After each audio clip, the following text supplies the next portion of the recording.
Les recuerdo que estamos estudiando la carta a los Efesios. ¿Sí se acuerdan de eso? Levanta la mano si has estado otros domingos escuchando acerca de Efesios. La verdad, creo que ha sido súper bueno. Vaya carta, vaya contenido, la verdad. ¿Has leído Efesios antes? O sea, qué buena carta. Cuántas bombas de verdades tras verdades nos dice el apóstol Pablo. Y la verdad es que ha sido muy bueno. ¿Cuántos llevamos? ¿3 domingos? ¿4 domingos? Pepe, 4. Y apenas terminamos el primer capítulo. Así que está bueno. Hoy vamos a empezar el segundo capítulo. Ahora, no sé qué tan familiarizados ¿están conmigo? No sé qué tan familiarizados están con esta carta, con Efesios 2, específicamente con el segundo capítulo de Efesios. Pero sin temor a equivocarme, les quiero decir que creo que el segundo capítulo de Efesios es una de las porciones de la Escritura en el Nuevo Testamento más importantes para entender, conocer, disfrutar y saborear el Evangelio. La doctrina de la gracia. Efesios 2 es súper rico. Entonces, no sé si estás familiarizado o no con esto, pero te animo a que pongas atención hoy. Y además, la verdad es que da para un estudio más exhaustivo, que tú también le estudies, que tú también leas Efesios 2, lo disfrutes. Sale como una buena comida. Quiero comenzar con una premisa. ¿Sale? ¿Están listos? Esa es la premisa. No hay manera de valorar la vida si no hay una verdadera convicción de la muerte. Vas a decir, quizá ya me suena eso como algo que entiendo y sé, pero fíjate bien, no hay manera de valorar la vida si no hay una verdadera convicción de la muerte. Yo te aseguro que si tú hablas con alguien que haya estado en una sentencia de muerte, o alguien que con una enfermedad terminal que tiene una fecha en la que aproximadamente va a morir o te queda tanto tiempo, te aseguro que esas personas te pueden decir, híjole, ojalá hubiera hecho todo esto, ojalá hubiera vivido estas cosas, ojalá le hubiera dicho a estas personas que les amo, ojalá hubiera viajado a este lugar. Valoramos muchas veces más la vida cuando entendemos bien lo que es la muerte. La gente anda por la vida haciendo locuras, ¿no? Diciendo, solo vives una vez. Y andamos, hay hasta unas siglas en inglés que dicen YOLO, YOLO, que en inglés significa solo vives una vez. Y la gente de repente anda haciendo locuras y haciendo todo tipo de cosas porque YOLO, porque solo vives una vez. Pero yo creo que eso a veces solo lo usamos como excusas para el desenfreno de nuestras pasiones, nuestra carne y todo lo que queremos hacer. Pues realmente no estamos valorando la vida. No por vivir la vida loca, estás valorando la vida. ¿Ok? No sé si tú alguna vez has visto una película de acción donde hay superhéroes que su superpoder es que reviven o que se curan solos o se autorregeneran y prácticamente son inmortales. ¿Han visto algo así? Perdón, qué menso me voy a ver, pero está Wolverine, por ejemplo, está Deadpool. No vine a hablar de cómics, ¿eh? De hecho, la verdad es que vamos a poner una película ahorita, no vamos a predicar la Biblia. Estaría bien, ¿no? Porque esa sería la antesala de la prédica. Pero no, justo esta semana estaba viendo una serie en la que uno de los personajes, pues también su superpoder es revivir. Entonces lo matan y reviven, ¿no? Y lo entrenan para que cada vez dure menos tiempo muerto y reviva más rápido, ¿no? Y la onda es que este cuate no conocía ese superpoder. O sea, él verdaderamente conoció su propósito en la vida y su superpoder hasta que se murió y se murió y se murió. Entonces, el valorar y estar convencido de lo importante que era su muerte es lo que le trajo propósito en su vida. Y esto es una paradoja, pero esta paradoja medio barata que les traje a ustedes, hay una versión premium, ¿no? Esa versión premium la encontramos en Efesios 2 y podemos entender que la muerte trae vida y que Dios mata lo que éramos para traernos una nueva vida, y entender esto nos hace entender y valorar lo que es el Evangelio y la obra de Cristo. ¿Están conmigo? Ok, sin más ni más, ¿por qué no vamos a la escritura? ¿Les late? Vamos a ir ahí a Efesios 2, yo lo voy a poner acá en la pantalla porque estoy seguro que nadie trajo su Biblia y está bien porque todos la traen en su celular. Entonces, si alguien la quiere leer en su celular, está muy bien, si no, acá la vamos a leer. ¿Se los puedo leer yo? ¿Está bien con ustedes? Ok, dice así, fíjense bien, Efesios 2, comenzamos. Dice Pablo, y Él les dio vida a ustedes, que estaban muertos en sus delitos y pecados, en los cuales anduvieron en otro tiempo según la corriente de este mundo, conforme al príncipe de la potestad del aire, el espíritu que ahora opera en los hijos de desobediencia. Entre ellos, también todos nosotros en otro tiempo vivíamos en las pasiones de nuestra carne, satisfaciendo los deseos de la carne y de la mente, y éramos por naturaleza hijos ¿de qué? De ira, lo mismo que los demás. Cómo me gusta esto. Pero Dios, digo conmigo, pero Dios, que es rico en misericordia, por causa del gran amor con que nos amó, aun cuando estábamos muertos en nuestros pecados, en nuestros delitos, nos dio vida juntamente con Cristo. Por gracia ustedes han sido salvados. Y con Él nos resucitó y con Él nos sentó en los lugares celestiales en Cristo Jesús, a fin de poder mostrar en los siglos venideros las sobreabundantes riquezas de su gracia, por su bondad para con nosotros en Cristo Jesús. Porque por gracia ustedes han sido salvados por medio de la fe, y esto no procede de ustedes, sino que es don de Dios, no por obras para que nadie se gloríe, porque somos hechura suya, creados en Cristo Jesús para hacer buenas obras, las cuales Dios preparó de antemano para que anduviéramos en ellas. ¡Wow! Qué buena porción de la escritura, la verdad. Al principio medio me enojé porque yo quería predicar algo menos importante, pues. O sea, George, predica tú Efesios 2, yo predico algo menos importante, ¿no? Pero la verdad es que estudiando esto, te puedes dar cuenta de a veces verdades que hemos escuchado muchas veces. Salvos por gracia, ¿cuántas veces has escuchado eso? A lo mejor muchas veces, si tú estás familiarizado con la fe cristiana, si tú has sido cristiana o cristiano por algo de tiempo, quizá lo habías escuchado antes, pero luego lo lees y lees lo que está detrás y lo estudias y dices, wow, Señor, cómo a veces paso por alto cosas tan importantes y nos acostumbramos a escucharlas, pero no a veces a creerlas realmente. Y esto es muy, muy bueno.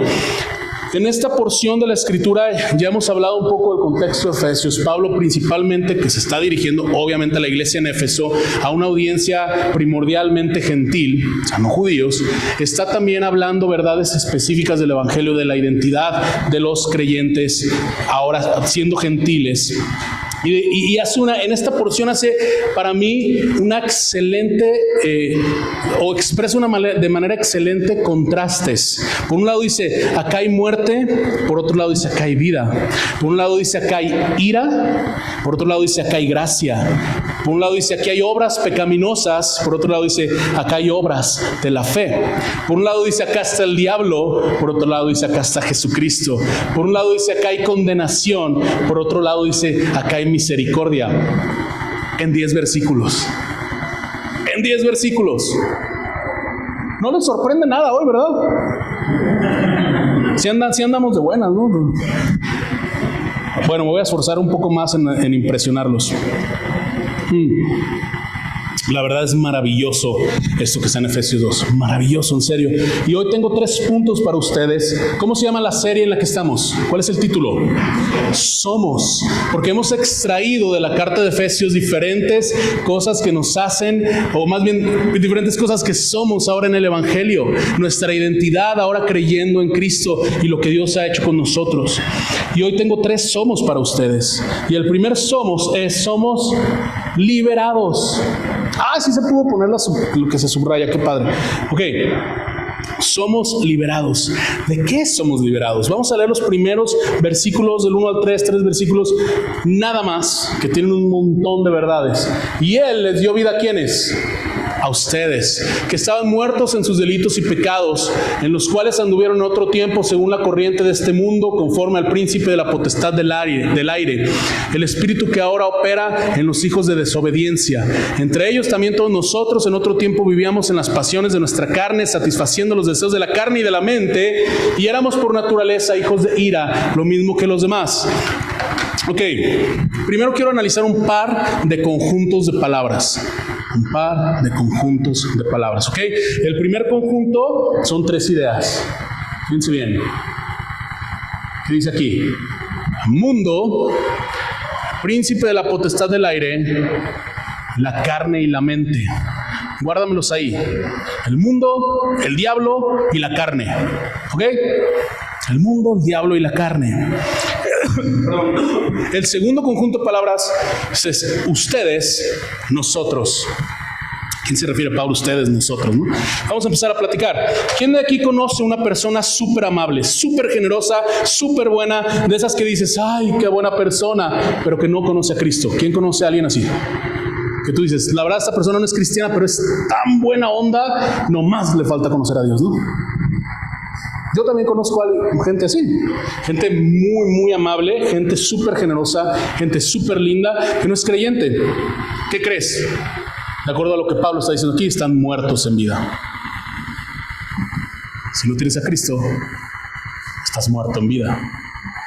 Por más buena onda que sea, por más generoso, por más generosa, por más amable, por más lindos, hay gente, ¿no? O sea, yo me acuerdo en la infancia, creciendo en un contexto no cristiano, sino 100% católico, mucha gente en la familia decía, ay, se va a ganar el cielo, te vas a ir al cielo por esto, te vas a ir al cielo. Hablaba mucho de eso, me acuerdo. Y yo pensaba mucho, pues bueno, entonces la gente que se va al cielo es gente que hace cosas buenas. Pero lo que estamos leyendo de Pablo es que antes de creer en Cristo, estábamos muertos. ¿En qué? En nuestros delitos y pecados. Es decir, por más buena esa persona que sea, está muerta en sus delitos y en sus pecados. Qué difícil, Ches. ¿Por qué dices eso? ¿Por qué dices eso? ¿Cómo comienza Pablo? El capítulo 2 dice, y Él le dio vida a ustedes que estaban muertos. Pablo, que estaban muertos en sus delitos y pecados. Pablo jamás está hablando de la condición física de la persona, sino diría, y ustedes que están muertos en sus órganos y en su carne, ¿no? O en su piel o algo así. No está hablando de la condición física, está hablando de la condición del alma. Él está hablando de un espíritu, del espíritu. Sabiendo lo que sigue en el texto, tenemos que darnos cuenta que es a través de Cristo que podemos recibir vida y que esa condición del alma cambia. Ahora, cuando dice y Él, está hablando de Dios Padre, claro. En el capítulo 1 está cerrando diciendo que Él es quien ha puesto a Cristo sobre encima de todas las cosas, que Cristo es la cabeza de la iglesia. Está hablando de Dios el Padre. Entonces es Dios el Padre verdaderamente quien provee de vida para que dejemos nuestra condición de muertos y estemos en una condición de vivos espiritualmente. Ahora, ¿se acuerdan del segundo conjunto de palabras, verdad? Ustedes, vamos a empezar por eso. Ustedes, nosotros. ¿Se acuerdan? Ok, levanta la mano aquí, por favor. Está siendo muy interactivo esto. Qué bueno. Levanta la mano, por favor, si tú esta semana oraste más de 3 veces por algo. No, sí, por día. 3 veces en la semana ya. ¿Por día? No, 3.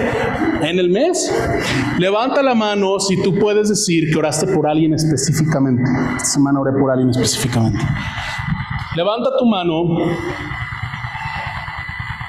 si vienes a la iglesia más de 2 veces al mes.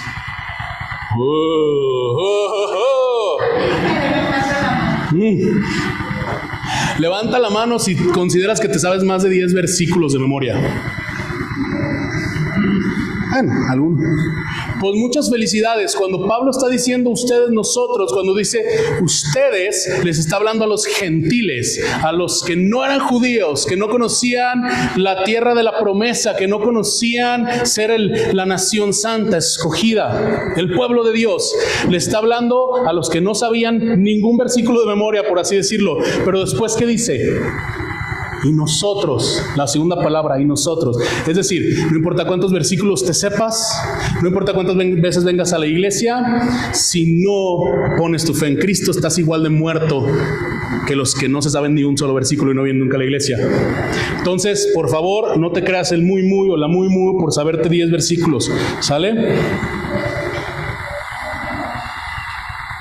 Ahora bien, somos liberados. Somos liberados. ¿De qué somos liberados? Aquí hay 3 ideas clave del primer conjunto de palabras que hablamos, que es importante que hablemos acerca de esto, ¿no? La primera palabra es de la corriente de este mundo. De la corriente de este mundo. Fíjense, déjenme decirles algo. Cuando venimos a Cristo, cuando Él nos da vida, el Padre nos da vida, ponemos nuestra fe en Jesús y recibimos vida y dejamos de estar muertos. Lo primero es que eres liberado de lo que es la corriente del mundo. Lo he dicho antes y lo voy a decir siempre. Probablemente tú ya me has escuchado decir esto aquí o en otro lado.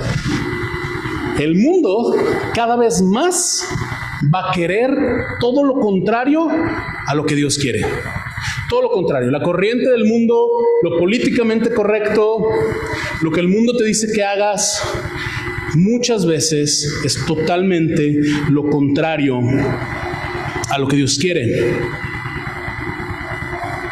Fíjense, no creemos, sinceramente yo no creo, y creo que la doctrina de esta iglesia, no creemos en cristianos de burbuja. No creemos en los cristianos que se pueden aislar, convertirse en eruditos bíblicos de manera inmediata y no estar expuestos a la contaminación del mundo. No creemos en un cristiano que nunca se equivoca, que no tiene áreas en su carácter que tienen que ser fortalecidas. No creemos en esto, no esperamos eso. No esperamos que ejerzas de una manera excelsa tu fe. No. Pero lo que sí les puedo decir es que no podemos amar la corriente del mundo y amar a Dios al mismo tiempo. Una de las cosas de las que Dios a través de Cristo te libera es de que sientas la necesidad inmediata de agradar al mundo, de creer lo que el mundo cree. Si tú te encuentras día con día amando lo que el mundo ama, creyendo las mentiras que el mundo te dice acerca de ti, de tu felicidad, de tu cuerpo, de tu éxito, de lo que te da valor, del dinero, del sexo, de la vida, de la religión, si tú te alineas más con el mundo que con lo que dice la palabra de Dios, entonces tienes un problema. Tienes un problema. No te condeno, no te condenamos, tú sabrás. Pero si has oído el Evangelio, no podemos amar más a la corriente del mundo, alinearnos más con eso que con la palabra de Dios. Y esto es algo bueno. ¿Por qué? Porque el mundo tiene que ser realmente diferente. La corriente del mundo, Pablo se lo estaba diciendo a los gentiles. Si en ese momento la corriente del mundo era totalmente diferente a lo que es la vida en Dios, hoy más. ¿Me explico? Hoy más, porque estamos más expuestos a un montón de cosas mediáticas. Estamos expuestos todos los días a redes sociales en donde la gente, todos a veces nos esforzamos en vender un producto que es nuestra vida. Mi vida feliz. Yo no subo en Instagram mis fotos llorando, no subo mis fotos ahí, me duele el estómago tanto que cené ayer, ¿sí me explico? O sea, no subo los momentos difíciles, subo las fotos con mis hijos, con mi esposa, subo los momentos felices, pero no podemos caer en el error de decir, el mundo nos está diciendo que todo tiene que ser bueno, que todo es para mi felicidad, que me tengo que ver de esta manera, que tengo que tener tal éxito, que tengo que tener tanto dinero en el banco, que tengo que hacer esto y esto, porque en algún momento vas a voltear y vas a decir, esto no era lo que era el plan de Dios para mí. Pero ¿qué crees? Buenas noticias. Cristo te libera de esto. El Evangelio nos libera de esto. 2. ¿Qué más nos libera? Vamos a pasar primero a este.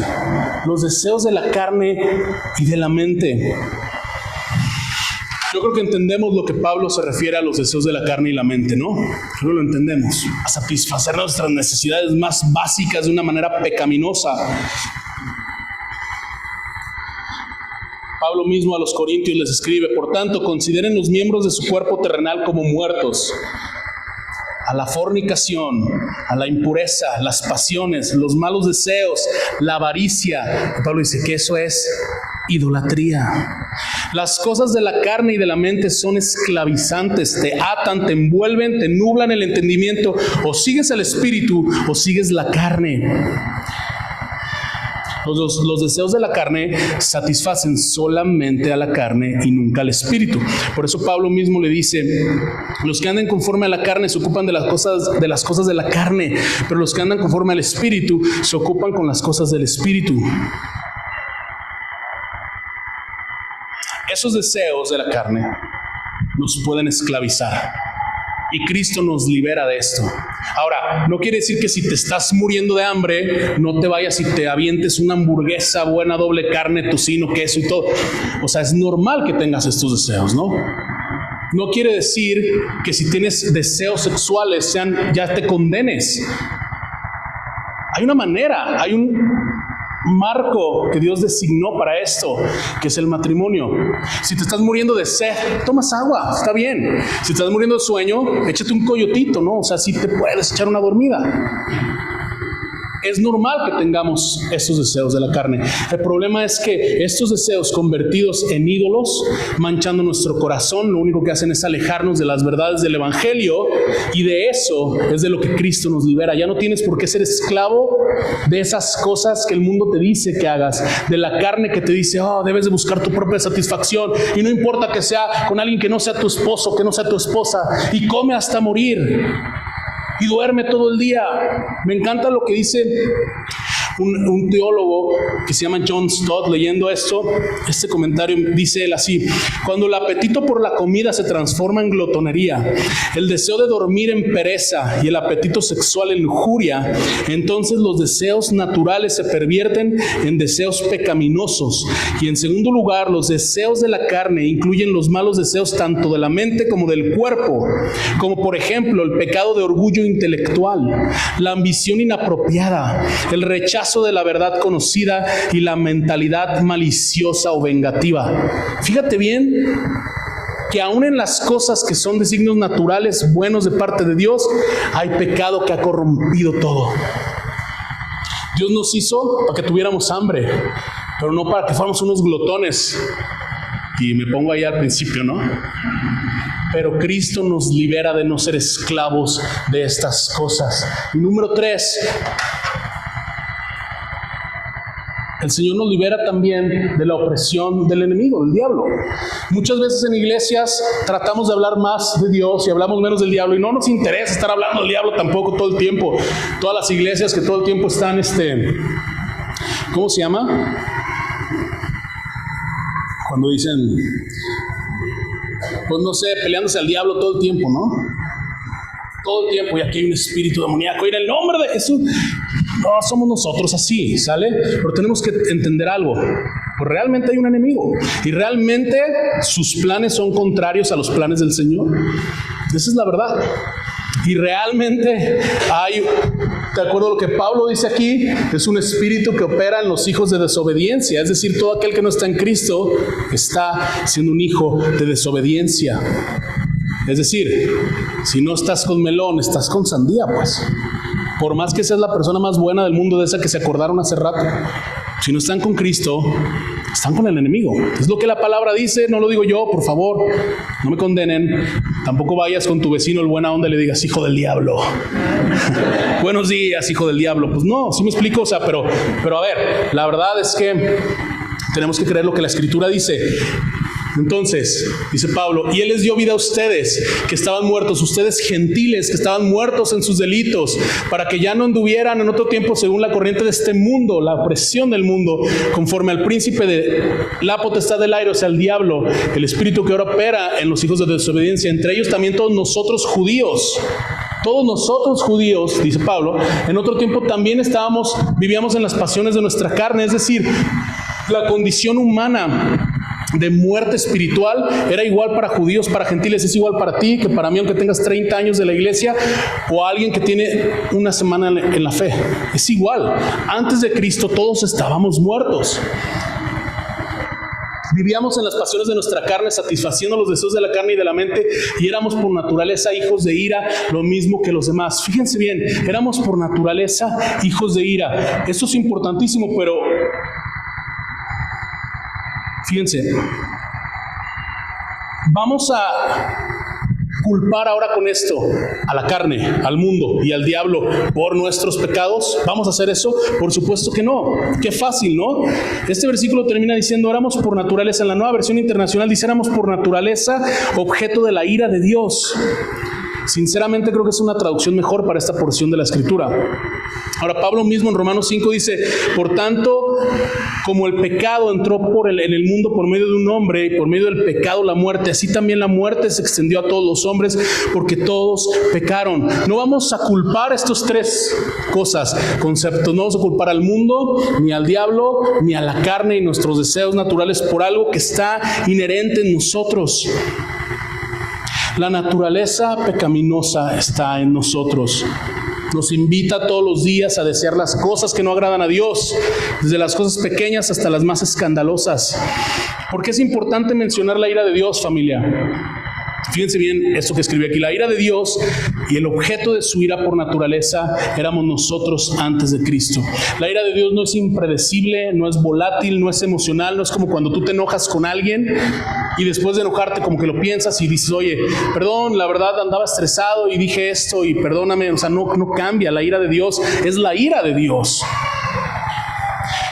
La ira de Dios es fulminante, es personal, es real y no es cambiante. Pero ¿qué crees? También su gracia. Ambas tienen la misma pasión. Es bueno estar agradecidos con Dios por su ira, valorarla, conocerla y entenderla, porque si no fuera por su perfecta convicción y firmeza para castigar el mal, entonces no hubiéramos conocido su misericordia, su amor y su gracia. ¿Sí están conmigo? Dios no hizo excepción de su ira con nosotros.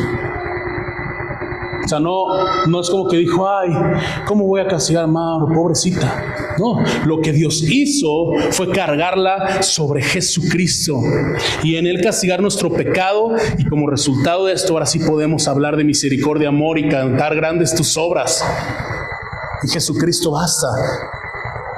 Fuera de Cristo el hombre está muerto debido a sus delitos y pecados, esclavizado del mundo y la carne. Yo te pido que en serio te tomes en serio esto. Tómate en serio de lo que has sido liberado. ¿Somos liberados de qué? Somos liberados de la esclavitud del mundo, de la opresión del diablo, de la esclavitud de los deseos de la carne. Hemos sido librados de la ira de Dios y hemos sido liberados de nuestra condena eterna. ¿Están conmigo? Es importante que entendamos de que hemos sido liberados para poder valorar la vida que Dios nos ha dado. Por eso empezamos diciendo eso. Ahora, en este punto yo sinceramente creo que les debo de preguntar y les tengo que animar. Con las decisiones que tú tomas, con las cosas que piensas, con las cosas que dices, con las cosas que haces, ¿hueles más a muerto o hueles más a vivo?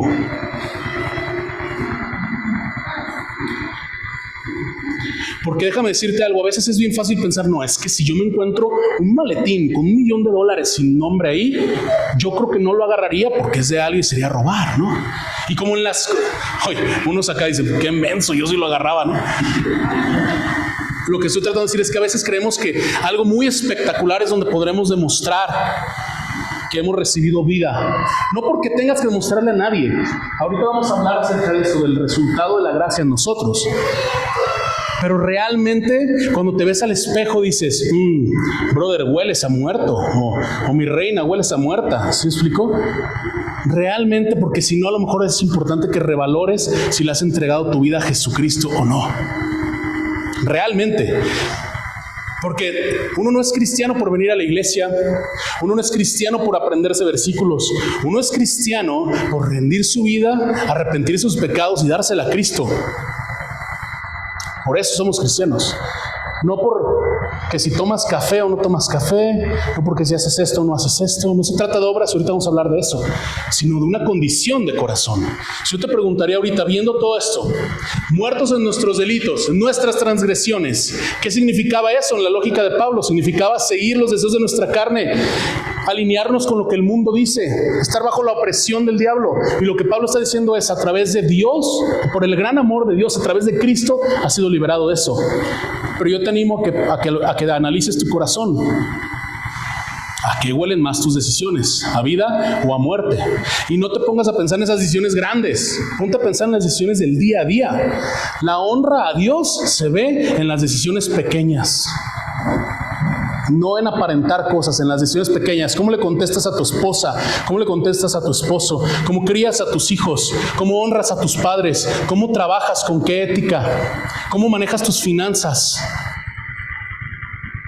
¿Cómo cuidas tu salud también? ¿Cómo conectas con la iglesia? ¿Cómo buscas? O sea, en toda nuestra vida hay decisiones pequeñas que honran o no honran a Dios. No te voy a condenar de ninguna manera, pero la Escritura es cierta. Si hemos creído y hemos recibido vida, entonces ya no somos esclavos de las cosas que huelen a muerto. Por ende, tu vida debería doler menos a muerte y más a vida. ¿Están conmigo? Bueno, por favor, no huelan a muerto, ¿sale? Ok, vamos al punto número 2. ¿Qué más somos, aparte de ser liberados de todo esto? Somos resucitados. Ah, caray, mi ches. Sí, somos resucitados. Vamos al versículo 4, versículo 7, Efesios 2. Pero Dios, dice Pablo, pero Dios, qué hermosas palabras. Ustedes estaban muertos en sus transgresiones. Ustedes estaban ciegos. Ustedes estaban enfermos. Ustedes estaban incapaces de salvarse. Pero Dios. Wow, en serio. Wow, qué bueno es Dios. Pero Dios, que es rico en ¿qué? Misericordia. O sea, no estamos hablando de un Dios que es empático nada más. Pues Dios que entiende las cosas. No, Dios es rico en misericordia. Es Dios el mismo que es tan rico, por así decirlo, tan abundante en la ira para castigar lo malo, que dice, tu condición era de muerte, pero también es tan rico y tan abundante en misericordia y en gracia y en amor. Por causa del gran amor con que nos amó, no un gran amor que existe en Él y ya, sino un amor que está para ti, un amor para ti que nos amó. Aun cuando estábamos muertos en nuestros delitos, una vez más, Pablo haciendo énfasis, no es que estabas perdidón, ¿no? Cuando dices, algo trae, anda medio disperso, dispersa. No, estabas muerto, muerta. Sin conocimiento, sin capacidad de conectar, de conocer a Dios. Nos dio vida juntamente con Cristo. Entre paréntesis, por gracia ustedes han sido salvados. Versículo 6. Y con Él nos resucitó y con Él nos sentó en los lugares celestiales en Cristo Jesús, a fin de poder mostrar los siglos venideros las sobreabundantes riquezas de su gracia por su bondad para con Cristo. Llegamos a la parte bonita, familia. Primeros versículos, primer bloque. Pablo, ¿qué está diciendo? El problema. Las corrientes del mundo, el diablo, la carne, su naturaleza pecaminosa los tiene muertos. Pero Dios, llegamos a la solución. Pero Dios, que es rico en misericordia. Yo no sé si tú algún día has recibido un regalo. ¿Alguna vez has recibido un regalo material o una palabra que alguien te ha hablado y te ha dicho, oye, un comentario, lo que sea, que tú has dicho, esto era justo lo que necesitaba en este momento? ¿Alguien? Cuando nosotros nos casamos, Pati y yo, pues la verdad no teníamos mucho. Yo usaba el carro de la familia y lo tenía que compartir con mi hermano, que aparte maneja súper lento. No sé por qué dije eso, pero no tiene mucho que ver. Pero por cierto, Jorge se acaba de ir de la molestia que le trajo ese comentario. Yo tenía un carro compartida y mi suegra nos hizo favor también de prestarle a Pati un carrito que ella tenía, que tiene todavía. Y lo que teníamos era eso, que no era de nosotros, y de repente, pues, como podíamos, nos movíamos con eso y así empezamos, ¿no? Más o menos creo que fue unos meses después de nuestra boda, quizá un año potencialmente, un excelente amigo, de verdad, de corazón, que yo amo con todo mi corazón, llegó y me dijo, oye bro, me voy a ir a vivir a Estados Unidos. Algunos de ustedes quizás saben de quién hablo. Y te quiero regalar mi camionetita. Yo, ¿Cómo? Ahora, la verdad, una camioneta que todo le sonaba, todo, o sea, de verdad, por dentro estaba toda, o sea, toda hecha pedazos y demás, pero le dio una arreglada, hizo lo que pudo y llegó y me dijo, aquí hay una camioneta para ustedes, para que se muevan. Y me endosó la factura y me entregó las llaves. O sea, ¿quién te regala un carro por más traqueteado que esté? Pues ¿quién te lo llega y te dice, aquí está, pues, de acuerdo a la necesidad? Porque él nos conocía, sabía nuestra necesidad, ¿no? Y dijo, aquí está. Y hemos valorado eso toda la vida. Y nunca se me va a olvidar. En el momento necesario, en el momento indicado, la necesidad específica que yo tenía, alguien llegó y me la dio pues en la mano. Hace 3 meses, Paulo, mi hijo, nuestro hijo estuvo en el hospital por rotavirus y fue súper feo. O sea, me asusté mucho y Pati también, y fue raro porque no sabíamos realmente qué pasaba y se había puesto muy mal y no lo queríamos hospitalizar. Y imagínense cuando lo canalizaron, nos tuvieron que sacar del hospital de los gritos, que de por sí es súper ruidoso. Está dormido ahorita, ¿verdad? Despiértalo para que vean qué tan ruidoso es. Súper. Si saben, ustedes lo saben. Es mega ruidoso. Imagínense gritando de dolor, asustado, no ver a sus papás y le estaban picando el brazo. Llegamos al cuarto y un charquillo de sangre ahí en la sábana de que no le encontraban la vena. Fue horrible. No nada más fue un asunto así, pues, que tú puedes decir, ay, qué chillón, pues no me importa, ya que tus hijos te hospitalicen, me enseñas cómo ser fuerte, ¿no? Pero la verdad es que fue, aparte de estresante y eso, también le hablo al de cuate del seguro, el del seguro me dice, no, sí, pero tu deducible está hasta acá, brother, no la vas a librar, pues. Entonces toda esa lana tenía que salir de nuestra bolsa. Para no hacerles el cuento largo, salimos el 10 de mayo, creo, ¿no? El 10 de mayo del hospital, me dan la cuenta, pues era un cuento, ¿no? Durante esos días, obviamente, ustedes parte de eso, la iglesia, un par de amigos de otras iglesias, amigos personales también cercanos, nos apoyaron con una ofrenda económica, ¿no? No al mismo día, sino diferentes días. Cuando nosotros hicimos las cuentas, Pati y yo, el dinero que nos ofrendaron era exactamente el monto del pago del hospital. No más, no menos, lo mismo. O sea, no sé si variaba por 30 pesos o algo así. En el momento específico donde nosotros necesitábamos ayuda, Dios proveyó una ayuda específica, la que necesitábamos. Así es Dios. En el momento en el que más necesitábamos vida de parte de Él, cuando aún estábamos muertos en nuestros delitos, Él nos trajo vida juntamente con Cristo. No fue algo que no necesitabas o ver si lo necesitabas. Si tú habías de ir a los brazos del Padre, necesitabas la vida que solamente puede venir de Dios.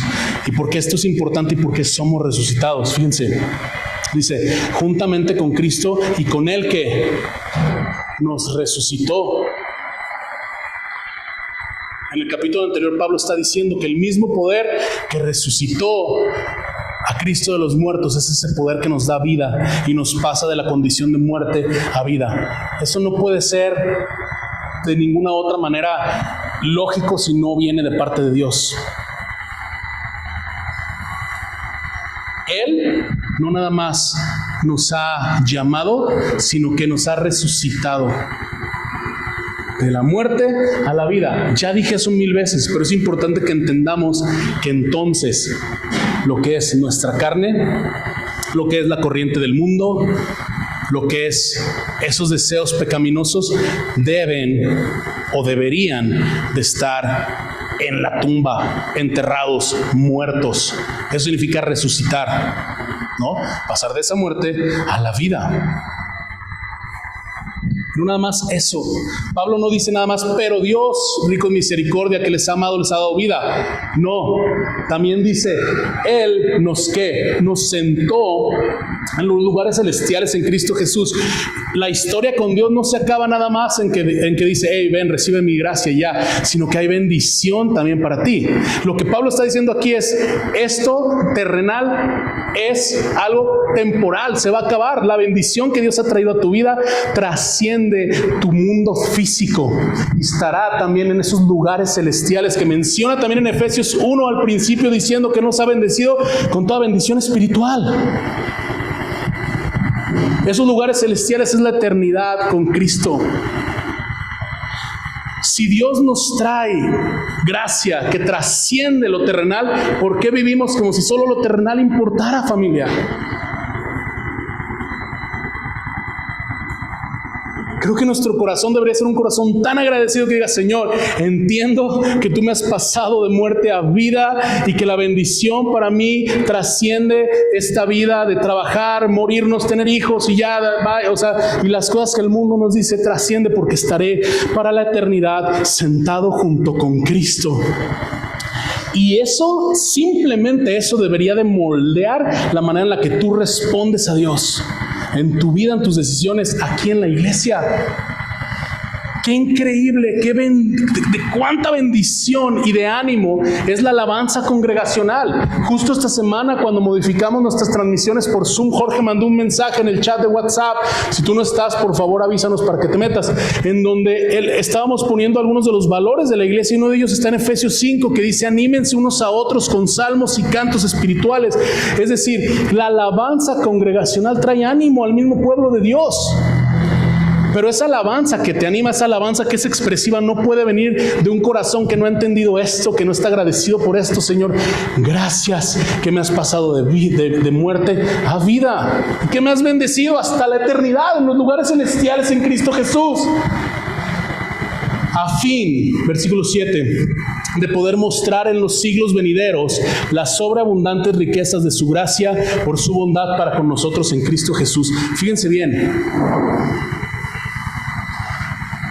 ¿Quién nos salvó? Dios. ¿Cómo es Dios? De acuerdo a estos versículos. Rico en misericordia. ¿A causa de qué nos salvó? De su gran amor, que por cierto es con el que nos ama. No de su gran amor que está ahí lejano, sino del gran amor con el que nos ama. ¿Y qué hizo? Nos salvó.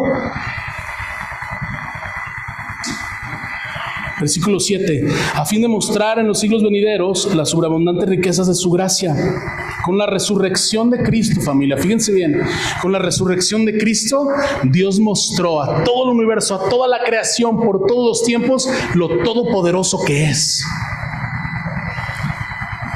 Lo imponente, lo majestuoso, el dueño de todo. Eso demostró levantando a Cristo de los muertos.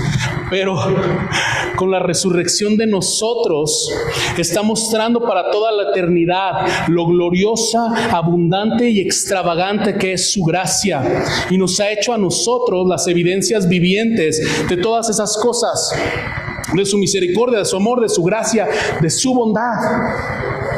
Fíjense bien este conjunto de palabras. Atributos de Dios: su misericordia, su amor, su gracia, su bondad. De eso hemos de ser nosotros un testimonio para los siglos venideros de que Dios es bueno, misericordioso, lleno de gracia y bondadoso. Lo vuelvo a decir, con la resurrección de Cristo mostró todo su poder, pero con la resurrección de nosotros, perdonar a unos pecadores condenados a la ira de Dios, con eso Él muestra su gracia. Es decir, tenemos un Dios todopoderoso, pero un Dios cercano, amoroso y lleno de gracia, lleno de bondad. Quiero animarte hoy a que vivas una vida de agradecimiento y alabanza para el Señor, porque nunca en tu vida vas a encontrar en nada, más misericordia, más amor, más gracia y más bondad que en Dios, en nada. No en tu familia, no en tu trabajo, no en el dinero, no en la salud, no en tus hijos, no en tus amigos, no en la iglesia. En nada vas a encontrar más misericordia, bondad, amor y gracia que en el Señor. Vivamos vidas que se note que aunque todo afuera se derrumbe, nosotros tenemos una convicción de quién es nuestro Dios, que nos ha pasado de muerte a vida. que somos resucitados. ¿Por quién? Por un Dios lleno de amor y de misericordia. ¿Están conmigo? ¿Cómo más somos? Somos renovados. Somos renovados.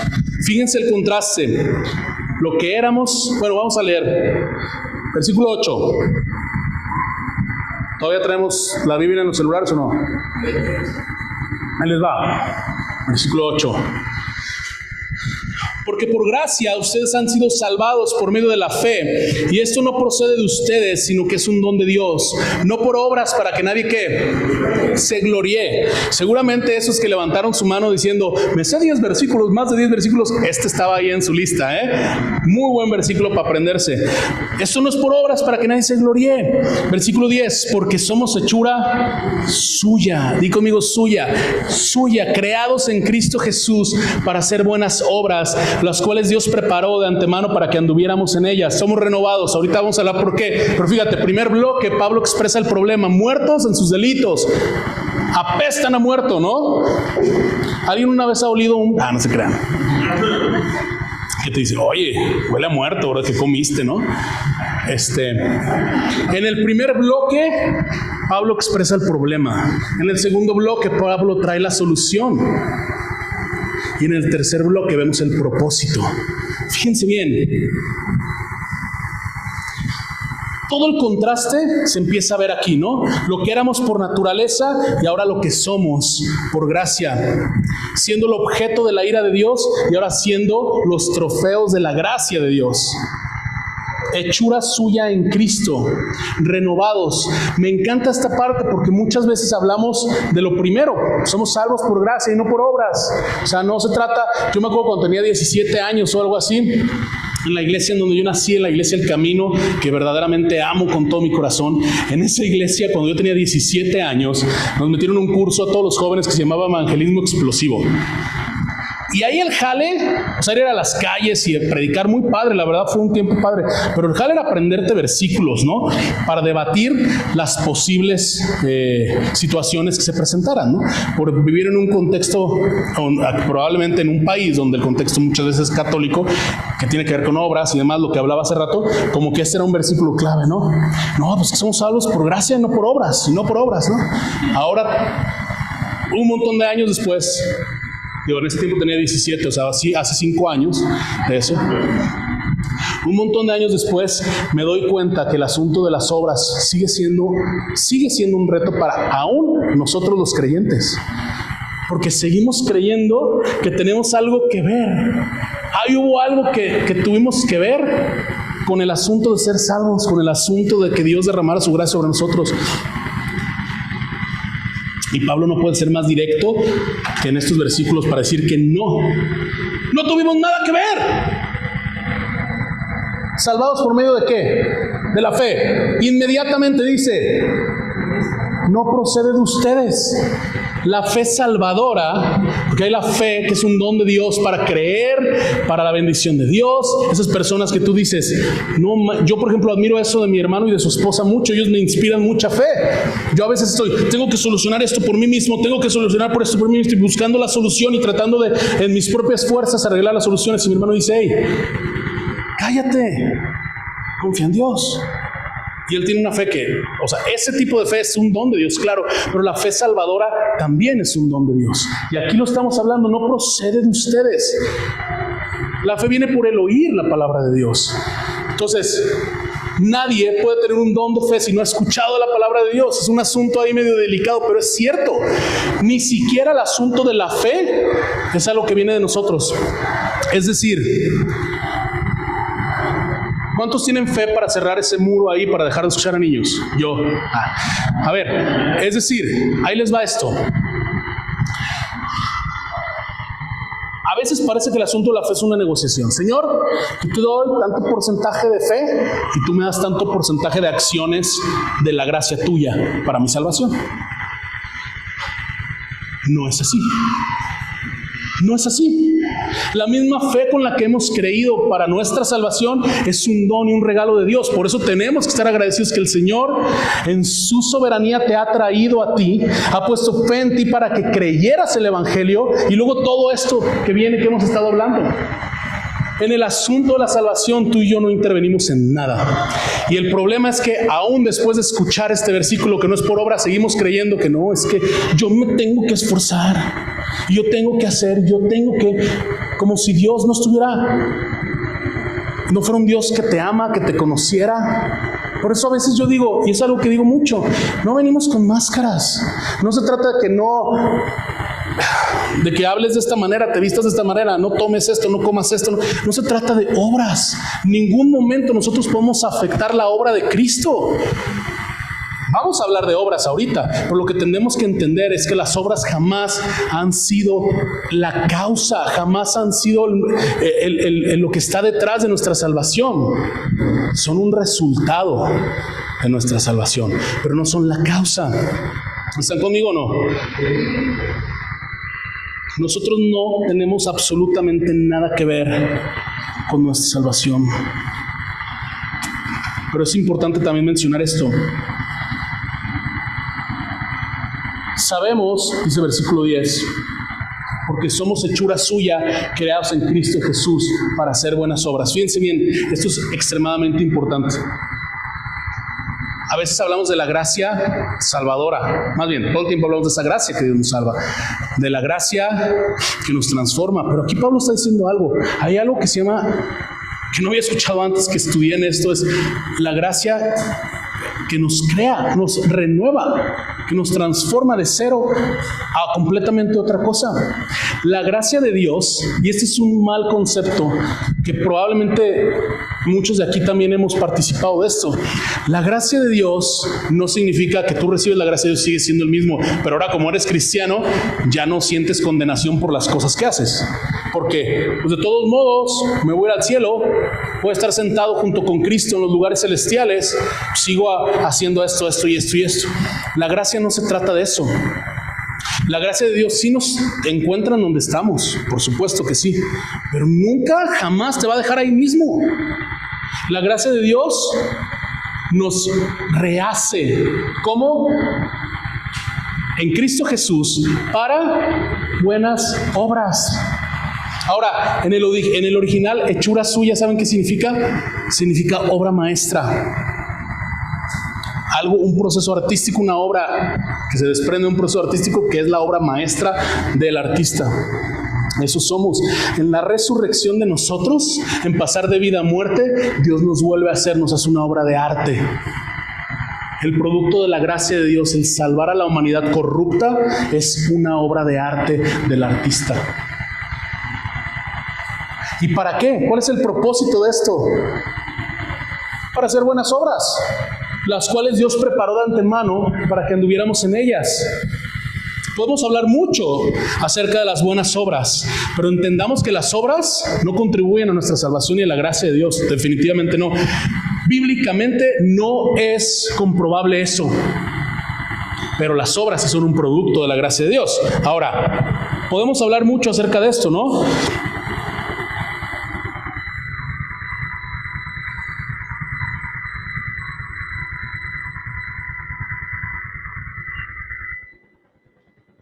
Santiago dice, ¿no? La religión pura y sin mancha es el cuidado de los huérfanos, las viudas, mantenerse libres de la corrupción del mundo. Encontramos en la manera en la que Jesús andaba, amando al prójimo, ayudando al necesitado. Ministerio, orar unos por otros. Te puedo decir 1000 obras si quieres. Pero no se trata meramente de eso. Se trata de que entendamos que la gracia de Dios nos ha transformado para ahora vivir vidas con un propósito diseñado por Dios que tiene que ver con todo por lo cual nos ha salvado. Es decir, en otras palabras, Dios no te pasó de muerte a vida, no llevó a Cristo a la cruz a poner su ira sobre él, no ha resucitado quien eres, no te ha regenerado para que te quedes estático sin cambios en tu vida. ¿Sí me explico? Pero siempre tú tienes que entender que las obras son un resultado de esa obra de Dios, no son la causa por la cual Dios te ha amado y Dios te ha resucitado. Hablábamos de la ira de Dios al principio, ¿se acuerdan que éramos objeto de la ira de Dios? Cómo esta es predecible, es directa, es inamovible. De la misma manera, la gracia proviene del mismo Dios inamovible, que es el mismo siempre, siendo la ira constante de la gracia de... Entonces, siendo la ira el contraste a la gracia de Dios, si la ira de Dios nos puede dar un temor reverente, algo así como, híjole, entiendo que Dios castiga el pecado, que a Dios no le gusta lo malo, entiendo que Dios es real para empezar, ¿no? Y que creo el misterio de Cristo, creo la obra de Cristo, y entiendo que Dios es un Dios poderoso que castiga el mal. También nosotros deberíamos decir, entiendo que la gracia de Dios es real, la gracia de Dios me trae paz, la gracia de Dios me trae propósito. No puedes creer una cosa o la otra, pero aquí es donde te quiero animar a que esto sea para ti un verdadero motivo de un cambio de paradigma, ¿no? Abraza tu nueva naturaleza, créele a Dios que Él puede y lo va a hacer, reformar tu corazón, ayudarte a no desear más todo eso que huele a muerto, sino hacer una evidencia viva de su gracia, de su misericordia y del poder con el que resucitó a Cristo de los muertos. El asunto de las obras es un producto de eso. ¿Tú crees que una persona que está agradecida con Dios, que valora, que lo sacó de la muerte, que valora todo lo que Dios ha hecho con él, ¿tú crees que esa persona va a ir y va a andar robando? Claro que no. Traicionando a la gente y su confianza, a su pareja, a sus hijos, claro que no. No vamos a enlistar las obras porque no se trata de darte una lista de cosas que hacer. Se trata de que tu corazón sea reformado, renovado por la gracia de Dios. Y entonces el producto de esto es que en tu día a día vas a encontrar esas decisiones pequeñas que honren a Dios y las vas a estar haciendo. Familia, de verdad, no seamos injustos. Se los digo de frente. Yo también siendo parte de esto, no seamos injustos. Qué chiste es decir, ay sí, soy cristiano, quiero a Cristo para estas cosas. Pero a la mera hora decidimos querer el mundo, querer la carne. No seamos injustos. Cristo no nos salvó para que lo tomemos a la ligera. Cristo nos salvó para hacernos hechura suya, para renovarnos, reformarnos, para vivir para las obras que el Señor designó desde antes para nosotros, que es ser evidencias de la gracia de Dios, testigos de Cristo, reflejar a Jesús con nuestras vidas día con día en las pequeñas decisiones. Quiero terminar con lo siguiente. Familia, cuán bueno es nuestro Dios y cuán inmerecido ha sido su amor con nosotros. Porque aún nosotros, muertos en deseos de la carne y en transgresiones, aún incapaces de cambiar y salvarnos a nosotros mismos, aún con la condena que teníamos encima, Dios ha tenido a bien, por su misericordia y a causa de su gran amor, que en Cristo se haya consumado todo. Por eso ahora somos liberados de la corriente del mundo, de la esclavitud al pecado que corrompe nuestra carne, de la opresión del enemigo, pero sobre todo de la eterna condena que había caído sobre nosotros. Y así como con Cristo, a Él le resucitó, le levantó y le sentó a su diestra, Pablo nos enseña que nosotros somos resucitados también y que Él nos ha dado vida, nos resucitó y nos sentó bendecidos en lugares celestiales, salvos sola y exclusivamente por su gloriosa gracia, la cual nos toma donde estamos, pero transforma todo nuestro interior. Somos renovados desde nuestras entrañas, no a causa de nuestras buenas obras, porque no hay ningún mérito en nosotros, pero para la causa de las buenas obras que Él ha predispuesto para nuestras vidas. Si esto, en serio, si esto no te humilla para rendirte delante de Él, si eso no me humilla a mí, no truena en mi corazón mi orgullo, mi ego, mi jueguito de jugar a la iglesia, a jugar al cristiano, si eso no rompe eso y me trae delante del Señor humillado, entonces no sé qué más lo puedo hacer. Si estas verdades no te traen gozo, si estas verdades no te traen propósito, entonces no hay nada más que te lo pueda traer. Si estas verdades no transforman nuestra vida, entonces es probable que no hayamos entendido la riqueza de su abundante gracia. mi oración y mi ánimo para ustedes hoy es que con esta enseñanza valoremos de qué nos ha liberado Dios. ¿De qué nos ha liberado? Entendamos cómo nos ha resucitado junto con Cristo y cómo nos ha renovado de tal manera que ya no podemos ser los mismos. Pablo comienza en el capítulo 2 hablando acerca de el comportamiento pecaminoso pre-Cristo, muertos en sus delitos, y termina hablando del comportamiento del creyente para las obras de Dios después de Cristo. Sí involucra que nosotros le echemos ganas, vivamos de esa manera que honre a Dios. No vivamos y que la gente diga, oye, hueles a muerto. No, vivamos con que la gente diga, oye, este hombre, esta mujer, hay vida diferente en él. Hay algo diferente en esta persona. Claro, que ha sido liberado, que ha sido resucitado y que ha sido renovado. Amén. Dios les bendiga, familia. Que tengan un buen domingo. Esta es la enseñanza de hoy.